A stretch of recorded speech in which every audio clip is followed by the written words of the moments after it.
அதிதீவிரமாக போகாமல் எல்லாரும் கம்பாடு கட்டையடு கத்தியடு வேலை எடுன்னு சொல்லி போகாமல் நீ சொன்ன அடிப்படையிலேயே ஜனநாயக ரீதியிலேயே நாங்கள் இங்கே உட்காந்துக்கிட்டு மக்கள் போராடிக்கிட்டு இருக்காங்க. நாங்களும் தொடர்ந்து அதில் பங்கு கொண்டுக்கிட்டே இருக்கணும் எல்லா அமைப்பும். அப்போ என்ன அர்த்தம்? உளவுத்துறை இங்கேருந்து சொன்னதாக சொல்கிறாங்க. இந்த செய்தியை பூரா மேலே முதலமைச்சருக்கு மற்ற சம்பந்தப்பட்ட மாநில துறைக்கு இந்த செய்தியை தொடர்ந்து நடக்குது என்பதை சொல்கிறாங்க. ஆனால் சொன்ன பிறகு அரசாங்கம் என்ன செய்யணும்? சரி, அந்த ஒரு குறிப்பிட்ட நாள் தாண்டி போச்சுல, 60 நாள் தாண்டி போச்சுல, அப்போ தாண்டியும் நாங்கள் அடுத்த கட்டத்துக்கு போயிருந்துருக்கலாம்ல. நீ 60 நாள் சொன்ன, 60 நாளுக்குள்ளே ஆகலை, நீங்கள் எங்களை திட்டமிட்டு ஏமாத்தலை.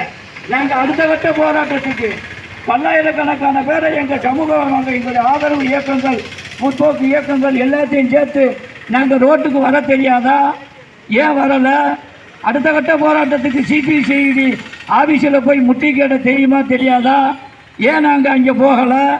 எஸ்பியை போய் கலெக்டரை போய் நீ என்ன வேடிக்கை பார்த்துக்கிட்டு இருக்கியாண்டு அங்கே போய் நாங்கள் முற்றுகையிட்டு கேட்க தெரியுமா தெரியாதா? இல்லை, தெரியாத ஆளுகளை அங்கே உட்காந்துருக்கோம். பல போராட்டங்களை நடத்தி அதை தீர்வை பெற்று கொண்டிருக்கிற அமைப்புகள்லாம் தான் சேர்ந்து இங்கே போராடிக்கிட்டு இருக்கு. ஏன் இதெல்லாம் செய்யலை? அப்போ சட்ட பிரகாரம் இடையில தேர்தல் வந்துச்சு, தேர்தல் விதிமுறைகள் இங்கே இருந்துச்சு, அதனால செய்வாங்கன்னு சொல்லி இங்கே நம்பிக்கையாக போராட்ட தளத்தில் இங்கே இருந்தோம். அப்போ கருத்துக்களில் நாங்கள் கூட எங்கள் அமைப்பின் ரீதியாக கூட ஒரு கருத்து கூட எங்கள் போராட்ட குழுவில் நாங்கள் சொன்னோம். தம்பி, நீதிமன்றத்தை நம்ப வேண்டாம், ஏமாற்றிட்டான். போலீஸை நம்ப வேண்டாம், ஏமாத்திருச்சு. இனிமேல் நம்ம அடுத்த கட்ட போராட்டத்துக்கு இங்கே நம்ம பைபாஸில் மறைச்சாத்தே அவன் பல ரூட்டுகளை இங்கிட்டு சோமாத்தூர், இது தேனாப்பூதுக்கோட்டை வழியாக, இங்கிட்டு நெட்டூர் வழியாக, ஆலம்பச்சேரி வழியாக பச ரூட்டை பிடிச்சிக்கிட்டு போயிட்டான். நம்மளை அசால்ட்டை கண்டுக்கிறல. இப்போ அந்த பைபாஸில் மதுரையிலேருந்து வரும்போது அங்கே இருக்கிற அந்த பைபாஸில் நம்ம மறைப்போம் அப்படின்னு கூட நான் பேசும்போது ஒரு யோசனையை கூட சொன்னேன்.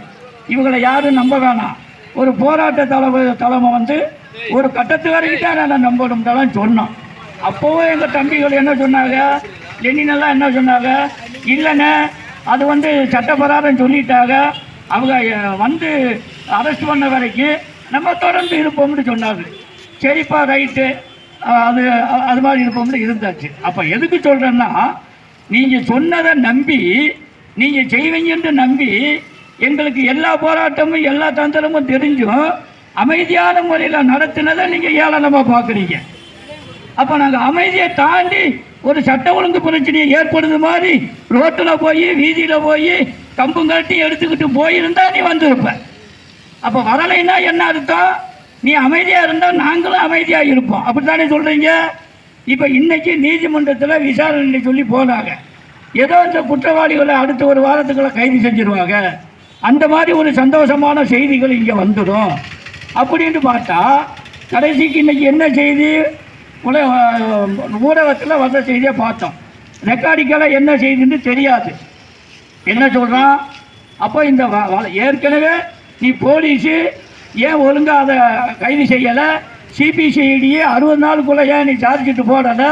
அப்போ ஏன் தீர்ப்பை ஏன் நீ மதிக்கலைன்னு சொல்லி, அப்போ அந்த குற்றத்தை செஞ்ச அந்த போலீஸு, அந்த சிபிசிஐடி போலீஸு மேலே வன்கொடுமையில் நடவடிக்கை எடுக்கணும். வன்கொடுமை பிரிவு 4 அந்த வன்கொடுமைக்கு எதிராக அந்த வழக்குகளை பதியாமல் அந்த குற்றவாளிகளை கைது செய்யாமல் இருந்துச்சுன்னா, அப்போ யார் இருந்தால் யாருக்கு அதிகாரம் கொடுத்தது?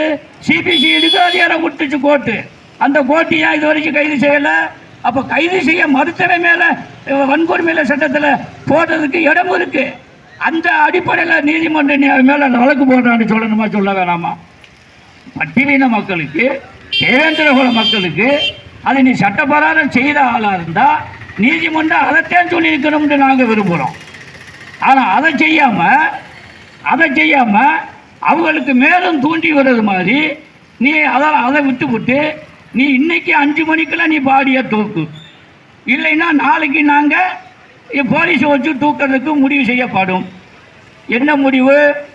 மக்களுக்காக சட்டமா, சட்டத்துக்காக மக்களா? அப்போ இதே மாதிரி வேற ஒரு நிகழ்ச்சியாக இருந்திருந்தால் எந்த மாதிரி பறக்கிறீங்க, எந்த மாதிரி போய் கையும் களவுமா போய் குற்றவாளியை விட்டு வீட்டில் போய் தேடி வளைச்சி பிடிச்சி கொண்டாந்து முட்டை வச்சு பிடிச்சி நசுக்கிற?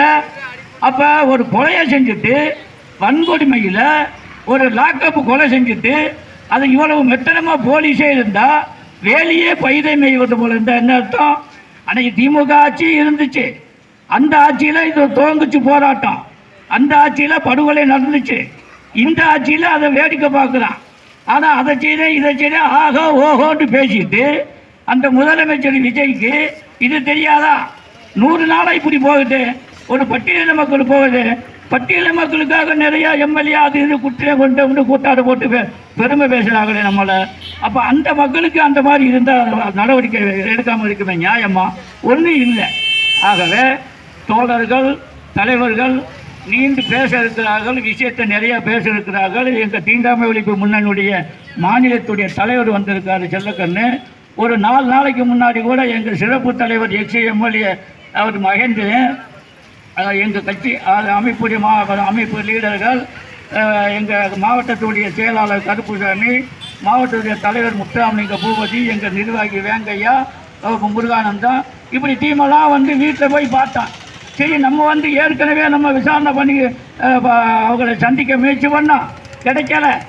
மறுபடி அங்கே அப்பாயின்மெண்ட்டு கேட்டான், பின்னாடி சொல்கிறேன்னு சொல்லிட்டாங்க. இப்படியே ஆகி போச்சு. நாங்களும் என்னன்னு சொன்னால் வலுவாக ஒரு சரியான லெவலில் போராட்டம் போய்கிட்டு இருக்கும்போது நம்ம போய் தலையிட முடியாது. இப்போ எல்லாத்தையும் சேர்த்து இப்போ என்ன நம்மெல்லாம் சேர்த்து என்னன்னு கருத்து கேட்டு இருந்து லெவலாக போயிருந்தால் நம்ம திருத்துண்டு போகலாம். அப்போ அந்த போராட்டத்துக்கு அடிப்படையில் அவங்களுக்கு நியாயத்தின் அடிப்படையில் சப்போர்ட்டு துணையாகத்தான் நம்ம போக முடியுது. நம்ம டீல் பண்ணுற இடத்துல இல்லை. ஆகவே நல்லா நடக்கும்னு பார்த்தா இப்படி போராட்டத்தை கொச்சைப்படுத்தி இந்த சமூக மக்களை கொச்சைப்படுத்தி இந்த சமூக மக்களின் விடுதலைக்காக சாதி மதம் பார்க்காம போராடக்கூடிய அனைத்து அமைப்புகளுடைய போராட்டத்தையும் அமைப்புகளுடைய செயலாக்கம் தலைவர்களையும் கொச்சப்படுத்தி இந்த தமிழ்நாடு சர்க்கார் விஜயுடைய போலீஸும் இந்த உயர்நீதிமன்ற நீதிபதியும் இந்த சிபிசிஐடியும் ஒரு குற்றச் செயலை செய்திருக்கிறார்கள் என தீண்டாமை ஒழிப்பு முன்னணி மாவட்ட குழு சார்பில் எச்சரிக்கை பண்ணுகிறோம். இது உங்கள் ஆட்டம வேட்டத்துக்கெல்லாம் இங்கே ஒன்றும் நடக்காது. எது இருந்தாலும் சந்திப்போம். இப்போ முன்னர் தலைமை வரையில் தோழர் பேசுனது மாதிரி பாடியை வாங்குறது இல்லை, நீ என்ன பண்ணாலும் பண்ணிக்க, நாங்கள் இதை தீர்வு கைது செய்ய வரைக்கும் போராடுவோம் என்று சொல்லி நாங்கள் எங்களுடைய விஷயத்தை இன்னும் நிறைய பேச வேண்டியதெல்லாம் முடிச்சுக்கிறோம். அதுக்கு பிறகு நாங்கள் தலைவரெல்லாம் பேசி